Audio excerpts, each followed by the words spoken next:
This is the last day of a 3-day trip to Kaeng Krachan National Park, and once again I have gotten myself amongst a troop of stump-tailed macaques.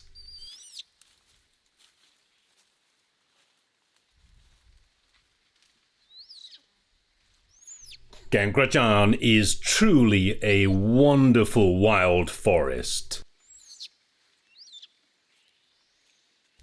It is the largest of Thailand's many national parks, at nearly 3,000 square kilometers in size, and is itself part of the much larger Western Forest complex. This is a more or less continuous area of protected land, comprised of 18 national parks and wildlife sanctuaries, ranging up the western side of Thailand, along the Myanmar border, and totaling more than 18,000 square kilometers in size. And it does Thailand great credit indeed that they have set aside so much wilderness for the conservation of wildlife.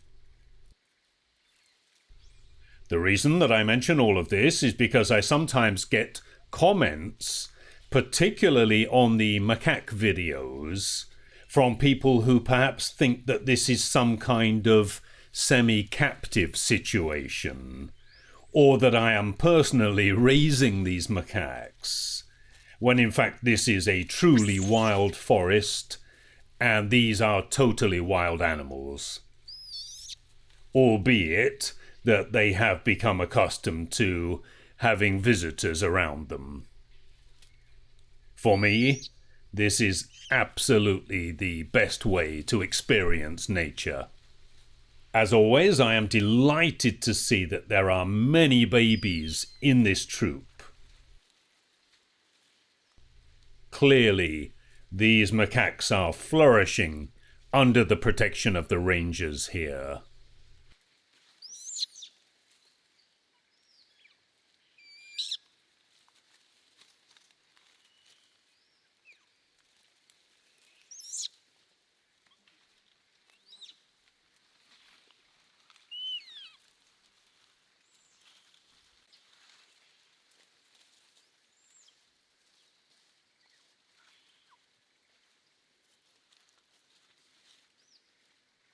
This little male appears to be after something in the bark or the stem of this plant.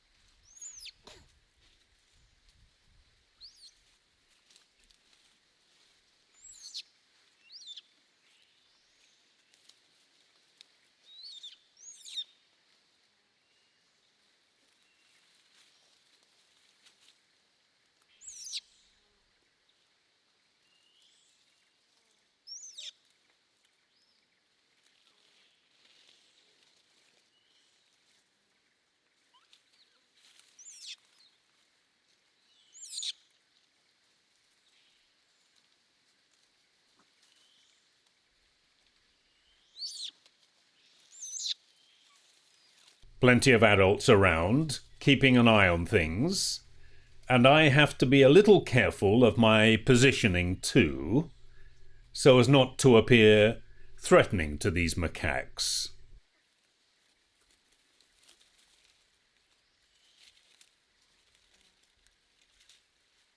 More youngsters, cheek pouches stuffed with food.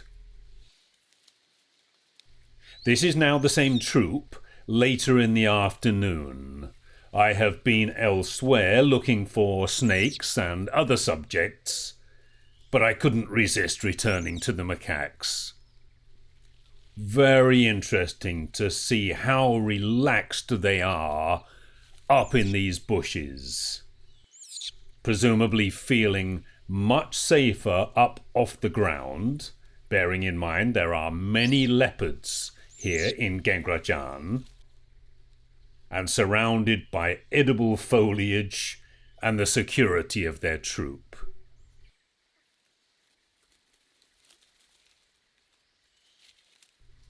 Note the thick and vibrant-looking coats of these individuals. This troop is located well into the park, away from the toxic white lead tree beans that are eaten by another troop that I have often filmed, closer to the edge of the park, where the white lead trees have become invasive. Although the beans are nutritious, they cause hair loss in primates. Here, the forest has a much greater variety of tree species, and therefore offers a better diet for these macaques.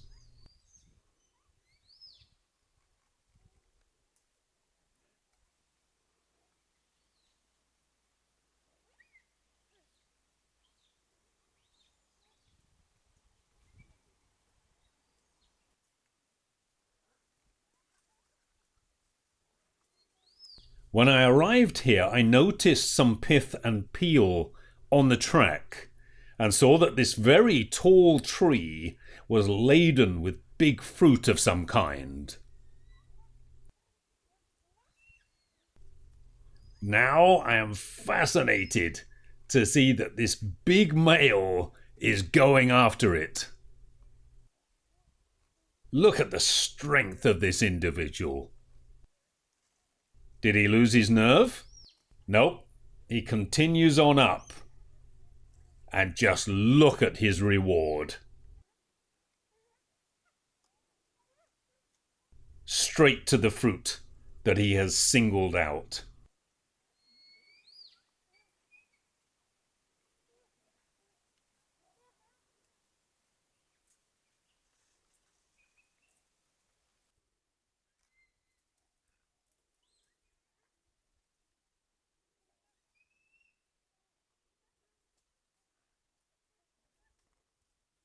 Another big male joins him.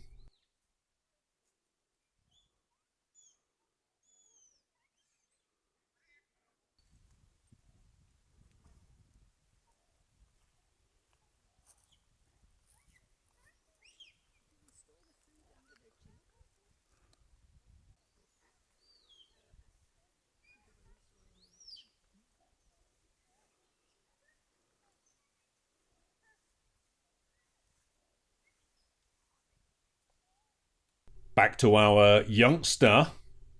Much smaller fruit, but plenty of them, and a much lower risk.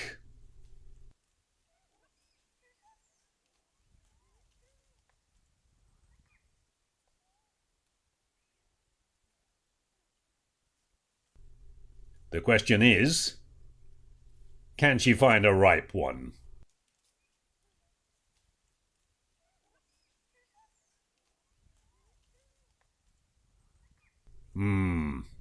That head scratching reminds me of someone.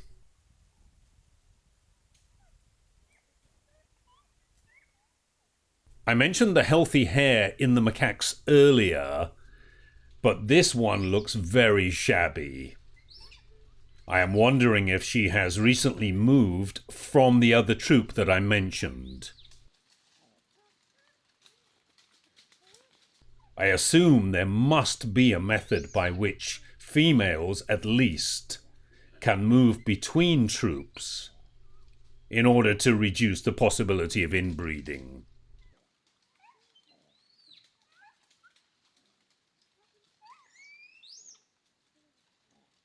I also wonder whether troops sometimes become so successful and large that they split into smaller troops. I'd love to hear from anyone who might have answers to those questions.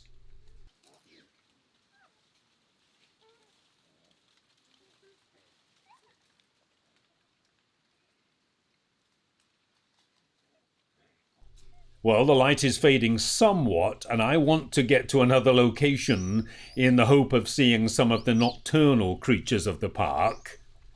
So I will leave these macaques to their leaves.